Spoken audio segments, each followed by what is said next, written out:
All right, hello Aiden and whoever else is watching this. We just got through example 2 on, yesterday we did, example 2 on 3-6, and now we're going to continue on. We're at the top of page 199, where it talks about congruent angles. We're going to write some of these down, some of them, okay? So on your yellow sheet, you'll have to have your yellow sheet handy. We're not going to write these 3 down, but I want to kind of talk about them. This is the reflexive property, the symmetric property, and the transitive property. You already have those written down from like previous time, okay? But here again is that reflexive property where it says angle 1 is equal to angle 1. Okay, I'm going to draw a picture for you that shows you like why this might be helpful, okay, referring to angles. You don't have to write this down, but let's just do this, okay? So I'm gonna have like this little candy corn thing right here, okay? And do you see the 2 little triangles that are inside of that? Like I have a small one that goes like this, and then I have a bigger one that's outside of him, right? Like here's the big one, and here's the small one. You see that? If this is my angle 1, right, and I separate him out, angle 1 is coming down here, but then angle 1 is also this guy, right? So if I'm trying to prove that those 2 like angles are the same, well, angle 1 is equal to angle 1, but it's kind of talking about like angle 1 for the small triangle and angle 1 for the big triangle. So it's like 2 different angle 1s, but the same angle 1. Does that make sense? Okay, so that's, I mean, like, it seems silly to say angle 1 equals angle 1. Well, of course it does, but they're talking about like the small triangle angle 1 versus the big triangle angle 1, even though they're still the same angle. So that's the reflexive property. That's when you would use that, okay? Symmetric property, 1 equals 2 means 2 equals 1. You can flip them around. That's like if 2 equals x, then you can write it as x equals 2. A lot of people don't like to write it, you know, backwards. And then the last one's the transitive property. We called that the law of syllogism. The law of syllogism, okay, where we have 1 is equal to 2 and 2 is equal to 3. So we can skip the 2 middle person and go straight from 1 to 3. That's like if Brian is older than Ethan and Ethan is older than Megan, then Brian is older than Megan. I used that one in the 5th period class. Who's oldest in here? You. So if Olivia is older than Aiden and Aiden's older than Chloe, then Olivia is older than Chloe, right? Okay, so it works that way as well, right? We get to skip over Aiden in the middle because we don't care about her, right? We can say that because she's not here and she can't defend herself, right? Transitive property, so we get to skip over the middle person, all right?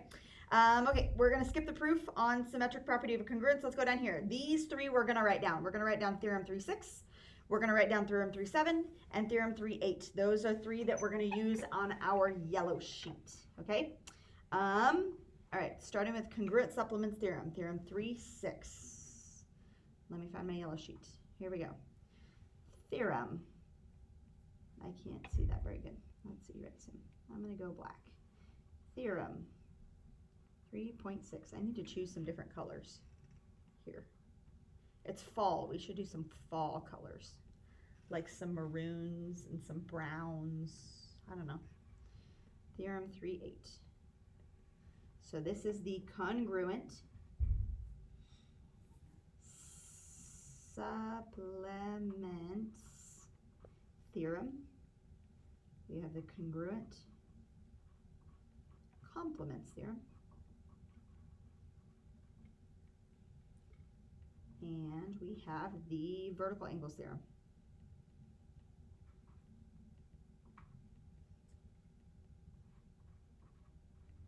I wrote theorem out for some reason on that one. Okay.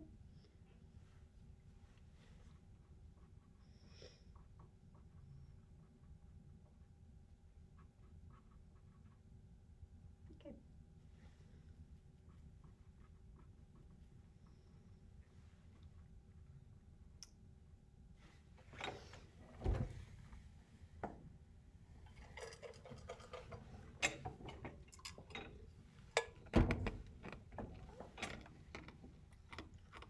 All right.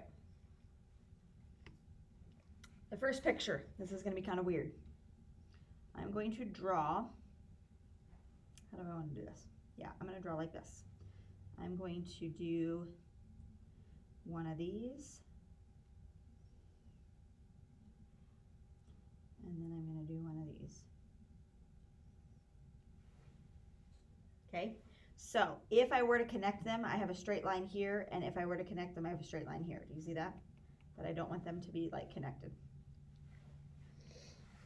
have this kind of thing going on. And I have angle 1, angle 2, angle 3. Okay, so just do the best you can. We got a bigger angle, and then we got 2 smaller angles.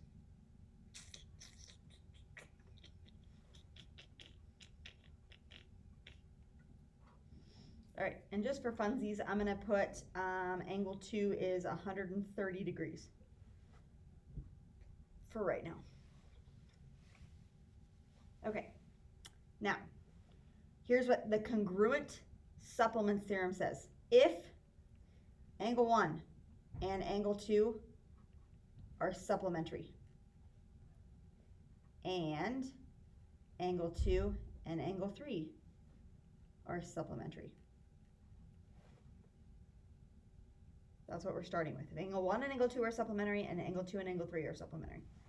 What does it mean to be supplementary, by the way?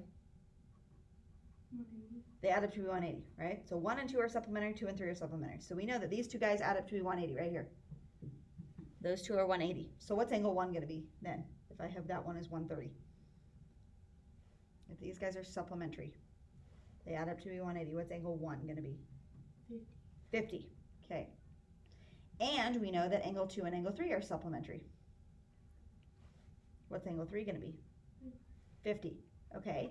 So if these two are supplementary and those two are supplementary, what can we conclude?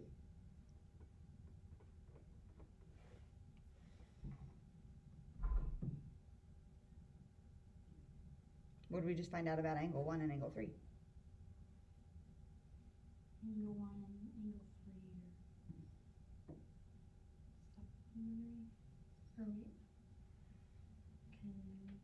Congruent. Congruent. They're the same measure, right? Angle 1 and angle 3 will be exactly the same measure, right? If they're both supplementary to angle 2, angle 1 and 2 make a supplementary pair. Angle 2 and 3 are supplementary. That means angle 1 and angle 3 are the same measure. So angle 1 is congruent to angle 3. That's our conclusion. You see how that works out? If they're supplementary to the same angle, it's kind of like skipping over angle 2. Angle 2 is the Aiden Boniface in this scenario, right? We skip right over her. Okay, or the Ethan, Tim. We skip right over Ethan. So, and we go straight from angle 1 to angle 3. All right. Okay, now I'm going to do another one. This is for congruent complements. So I'm going to go like, I don't know. I'm going to go like this, and I'm going to go like this. And then I'm going to go like this. Something like that. They look like little pieces, slices of pizza. Here's angle 1, here's angle 2, here's angle 3. Let's say angle 2 is 50 degrees.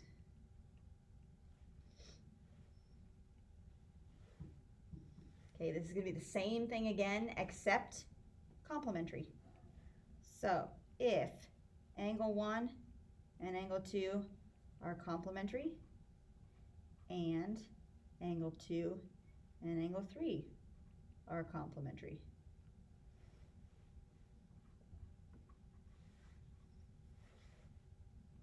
One and 2 are complementary, 2 and 3 are complementary. Something of that nature.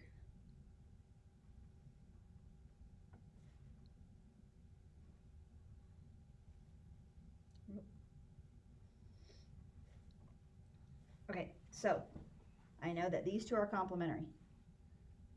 So if hypothetically speaking, angle 2 is 50, what would angle 1 be? 50. Right. What's complementary mean?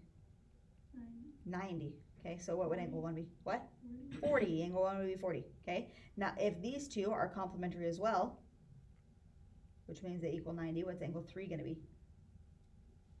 40. 40 also, right? Which means what?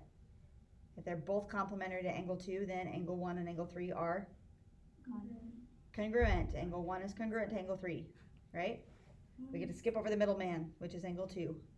Okay, and 1 is complementary to 2, 2 is complementary to 3. That means 1 and 3 have the same measure. They're congruent to each other. Does that make sense? Yeah. How that would be a thing? Okay, now let's talk vertical angles. Okay, vertical angles. Do you remember vertical angles before? We've had vertical angles. Yeah, maybe? You have to have 2 straight lines, just like this. Okay, they cannot be bent, so you can't have one straight line and the other one be like this. That's not going to work. Right? They have to be 2 entirely straight lines. So like this. Vertical angles. Let's say 1, 2, 3, and 4. Which angles are vertical? 1 and 3 and 2 and 4. Okay. So here, this one just says vertical angles are congruent. That's what the vertical angle theorem says. Vertical angles are congruent. So angle 1 is congruent to angle 3, and angle 2 is congruent to angle 4. That's what we know. All right. I'll let you write that down and then I'll explain some stuff.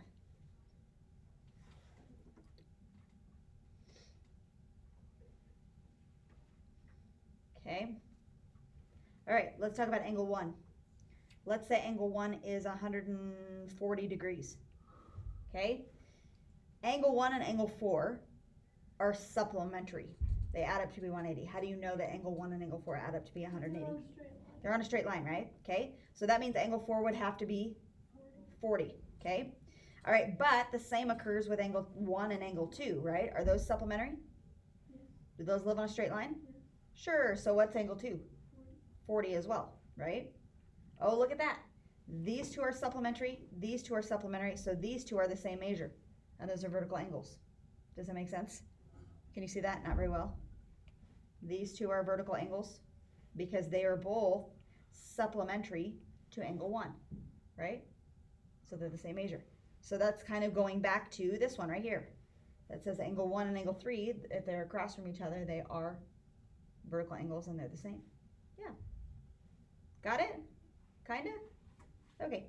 All right, let's go back down to the next one.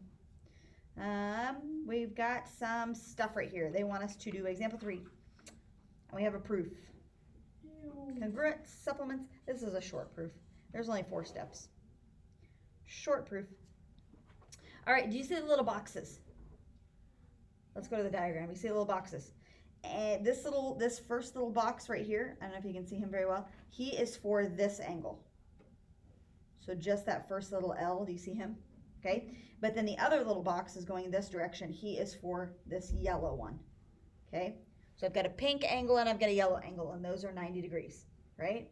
So they are giving to us that those two things are right angles. They want us to prove that ABD, which is this little guy, is the same as this little guy, right? Okay, so let's talk about this real quick. Let's just hypothetically say that this guy is, how many degrees does he look like he is? This one here in the middle. You got any ideas? How big does he look? 50? Yeah, he's maybe a little bit bigger than 45. Do you know how big a 45-degree angle is? Half of 90. So I would say 50. Let's go with 50, okay? If he is 50, right? And then I have this pink angle right here that makes this 90, right? What would this guy be? 40. Okay. What would this guy be? 40. Because he's a right angle as well. This is 40 degrees, right? So we are trying to prove that this one is the same as this one, right? It doesn't really matter what this guy is. If he was 60, then they both would be 30s. If he's 70, they both would be 20s, right? So it doesn't matter. Those two things are going to be the same, right? That's what we're trying to prove. Okay, so they start with a given, that we have some right angles. That's given.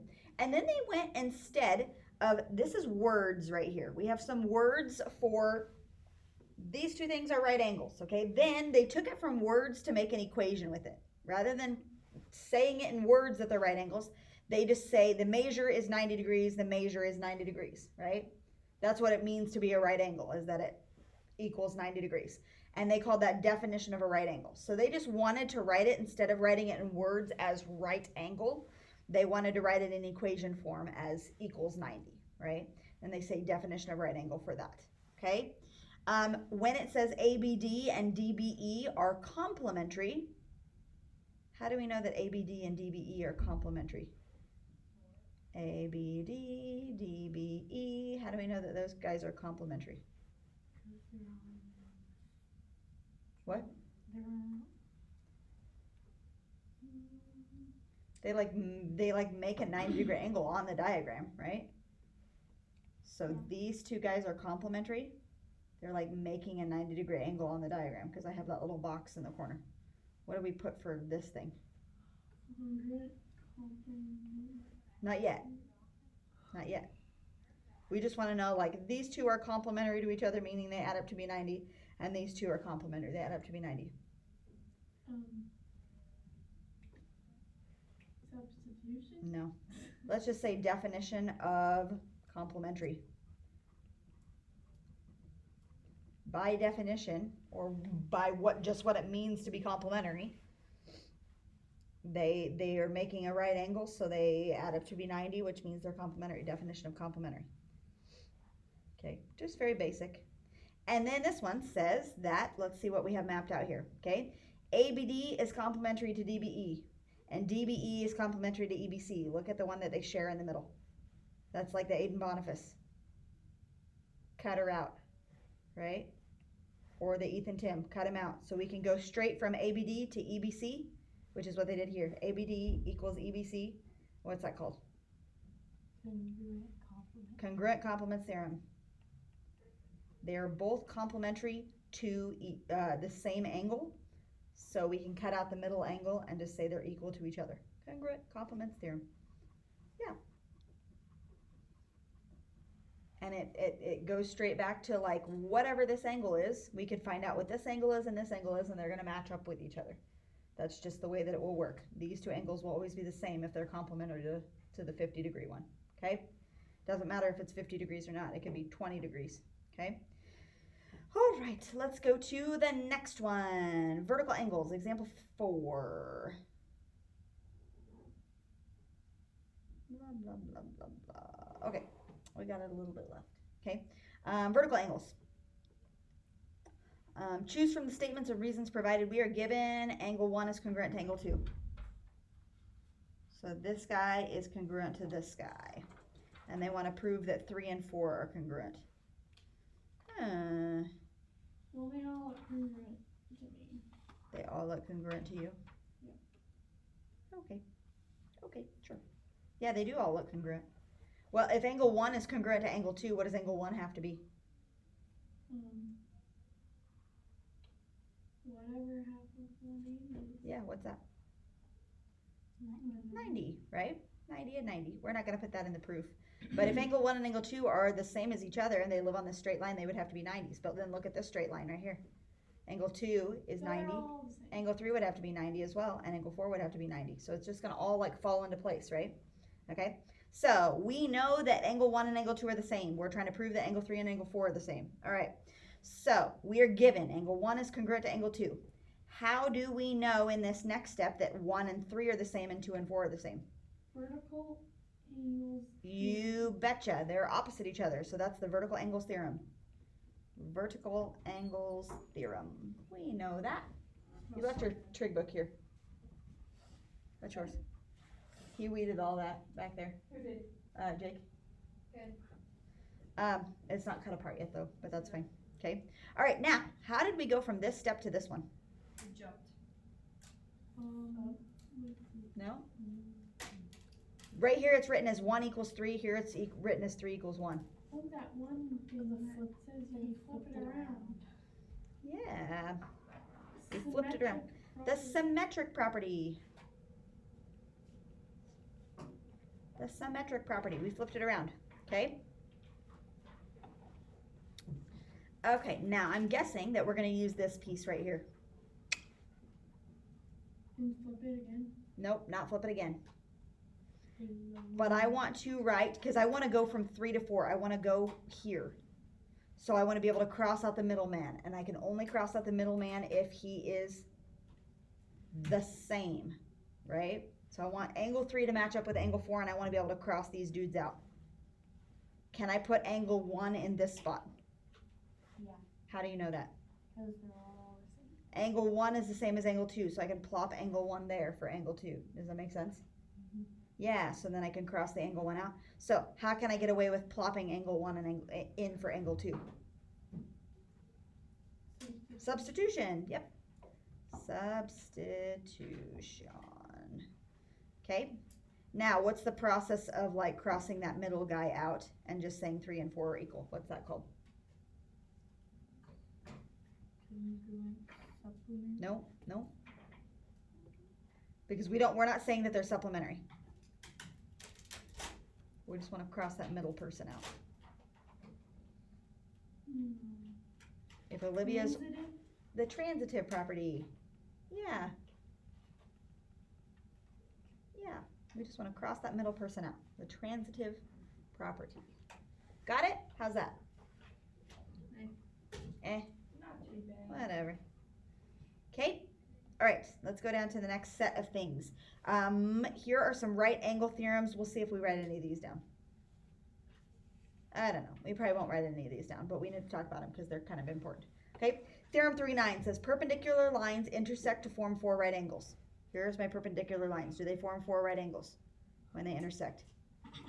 For theorem 3.9. What?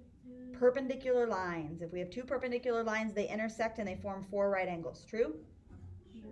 Yeah, that's not that bad. Isn't that what the one we just did? Yeah, basically that proves what we just did. Yeah.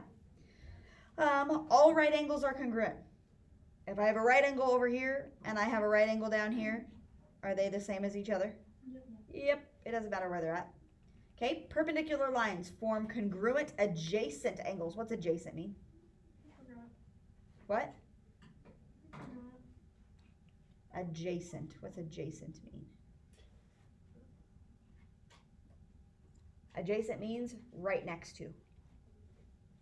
So if we have perpendicular lines and they're forming congruent, which means the same, Yes.